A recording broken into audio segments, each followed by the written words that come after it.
El 24 de febrero del 2022 Rusia dio inicio a una invasión militar a gran escala sobre Ucrania que ha tenido repercusiones económicas y geopolíticas de proporciones históricas. Esto es un hecho conocido por todo el mundo. Básicamente, el conflicto se ha convertido en la guerra más viral de la historia. A lo largo del 2022 fue la noticia más transmitida y comentada por los medios de todo el mundo. La polarización, la censura, las inclinaciones ideológicas y, por supuesto, la desinformación y la manipulación no se han hecho esperar. Pero no quiero hablar de eso hoy. Solo quiero dar cierta luz sobre los antecedentes del conflicto desde el 2014. Este año es extremadamente importante para comprender mejor todo lo referente al tema. La mayoría de especialistas en la materia consideran el inicio del conflicto ruso-ucraniano en el 2014 y la invasión del 2022 como una simple consecuencia y radicalización. Sin embargo, por alguna razón desconocida, los acontecimientos en Ucrania desde finales del 2013 hasta mediados del 2014, así como la reelección de Putin en el 2012, no tuvieron la viralidad que el momento parecía merecer. Bien analizado, eran los primeros indicios de una nueva fase de la Guerra Fría mundial. Los debates y comentarios sobre aquellos acontecimientos se limitaban a círculos académicos, pero la opinión pública de la época no pareció importarle demasiado. Quizá, un acercamiento y entendimiento de la geopolítica de ese tiempo ayude a aliviar la polarización actual, respecto al conflicto. ¿Por qué el año 2014 es tan relevante? Todo está relacionado con un político llamado Viktor Yanukovych. Este personaje es extremadamente importante para comprender el conflicto actual. Fue presidente del país entre el 2010 hasta su destitución en febrero del 2014. Se sabe que pidió asilo político en Rusia para evitar ser sentenciado en Ucrania, pero desde entonces no se sabe absolutamente nada de él. Es como si hubiera desaparecido. Antes de ser presidente había sido 2 veces primer ministro y, más importante, fue gobernador de la provincia de Donetsk, la zona de mayor tensión militar en la guerra actual. Esa zona también es conocida como Donbass y es reconocida por ser la más cercana a Rusia en el aspecto cultural y lingüístico. Un vistazo a la geografía de las elecciones del 2010 es bastante interesante. Como se ve, las zonas más prorrusas votaron por Yanukovych. También puede verse la profunda polarización interna del país. No es normal en ningún país del mundo que una provincia vote 7% a un candidato y en otra provincia los votos superen 90% para el mismo candidato. De cualquier manera, en 2010 Viktor Yanukovych ganó las elecciones presidenciales con un pequeño margen respecto a su rival, Yulia Timoshenko. Una victoria poco creíble en medio de contexto político y económico extremadamente preocupante. El predecesor de Yanukovych, Viktor Yushchenko, gobernó por 5 años, entre el 2005 y el 2010, y en esos años había creado expectación entre la población ucraniana al intentar estrechar lazos de acercamiento con Europa. El momento más importante fue el 2008 cuando el gobierno ucraniano anunció que crearía, junto con la Unión Europea, un tratado de cooperación con el fin de estrechar relaciones económicas, políticas y sociales. En el ámbito económico se intentó crear un espacio de libre mercado sin aranceles para la mayoría de los productos ucranianos.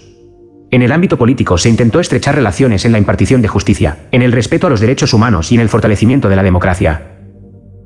En el ámbito social se intentaban crear lazos culturales y humanitarios, que incluía programas de intercambio, cooperación en educación, ciencia y tecnología, entre otras áreas. Sin embargo, todo eso se vio obstaculizado y estancado por la incapacidad de Ucrania de adaptarse a los estándares europeos. La corrupción política y la presencia de individuos que pensaban que la unión natural de Ucrania era con Rusia, arruinó todos estos tratados. Viktor Yanukovych ni siquiera ratificó ni promovió los tratados de asociación con la Unión Europea cuando llegó a la presidencia. Además, intensificó el caos político al promover desde el poder presidencial el encarcelamiento de Yulia Timoshenko, su principal rival político. Este había sido su rival político desde el primer intento de Yanukovych de llegar a la presidencia en el 2004. Se acusó al presidente de esa época, Leonid Kuchma, de preparar un fraude electoral que le diera el poder a Yanukovych. Se repitieron las elecciones y resultó ganador Viktor Yushchenko. Una vez en la presidencia, promovió a Yulia Timoshenko como primera ministra de Ucrania, cargo que ocupó solo unos meses debido al caos político. Después de varias traiciones volvió como miembro de la oposición y de nuevo llegó al cargo de primer ministra, donde permaneció cerca de 3 años. Aunque nunca se le asoció ni consideró como cercana a los intereses de Rusia, a diferencia de Kuchma y Yanukovych, la opinión pública siempre supo de sus nexos con la oligarquía empresarial de Ucrania. En fin, una historia política de alta y cínica corrupción. A este terrorífico contexto político hay que agregarle la horrorosa situación económica dejada por la crisis financiera mundial del 2008. En un país en tan lamentables condiciones, era de esperarse que tanto la inflación, como el desempleo, alcanzaran cifras de 2 dígitos. Así como una alta depreciación de la moneda del país, el hryvnia. Yanukovych gobernó Ucrania en este contexto. Las reformas en favor de Rusia que implementó no hizo otra cosa más que intensificar el incendio y caos social. No perdió tiempo ni simuló el acercamiento con Rusia.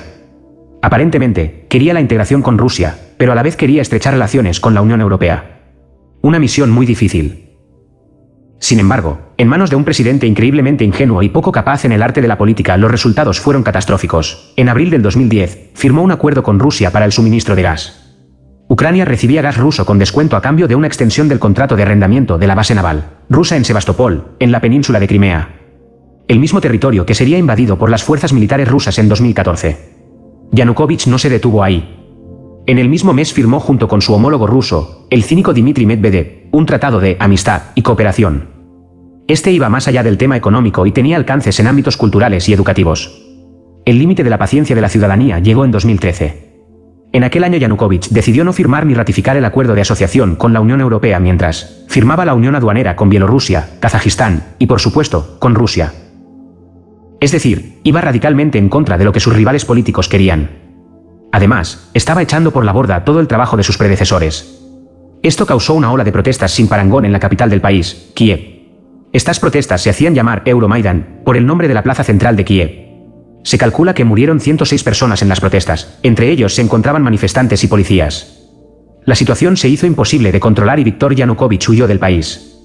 El caos político fue profundo. En el parlamento ucraniano de aquellos meses nos regaló espectáculos memorables para la posteridad.